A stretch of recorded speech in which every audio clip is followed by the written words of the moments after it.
નમસ્કાર દર્શક મિત્રો, હું છું એન્કર અર્પિતા પટેલ। દેશભરના તાજા અને સચોટ સમાચાર આપણી ભાષામાં જોવા માટે A1 અભિપ્રાય ન્યૂઝમાં આપનું હાર્દિક સ્વાગત છે।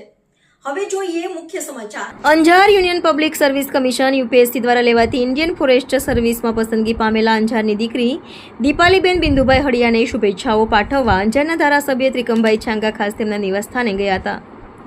અંજારની દીકરીને અભિનંદન આપી શુભેચ્છાઓ પાઠવી હતી। તેમની સાથે અંજાર નગરપાલિકાના પ્રમુખ શ્રી વૈભવભાઈ કોટરાણી, કચ્છ જિલ્લા ભાજપના મંત્રી વસંતભાઈ કોટરાણી, અંજાર શહેર ભાજપના પ્રમુખ હિતેનભાઈ વ્યાસ, અંજાર નગરપાલિકાના ઉપપ્રમુખ શ્રી શિલ્પાબેન બુધભટ્ટી, કારોબારી ચેરમેન પાર્થભાઈ સોરઠિયા, શાસક પક્ષના નેતા નિલેશગીરી ગોસ્વામી, અંજાર શહેરના ભાજપના મહામંત્રી અશ્વિનભાઈ સોરઠિયા તથા કૃપાલસિંહ રાણા, અંજાર નગરપાલિકાના દંડક કલ્પનાબેન ગોર, કાઉન્સિલર વિજયભાઈ પલણ, અગ્રણી ડીસી ઠક્કર પરેશભાઈ ગોર વગેરે પણ જોડાયા હતા।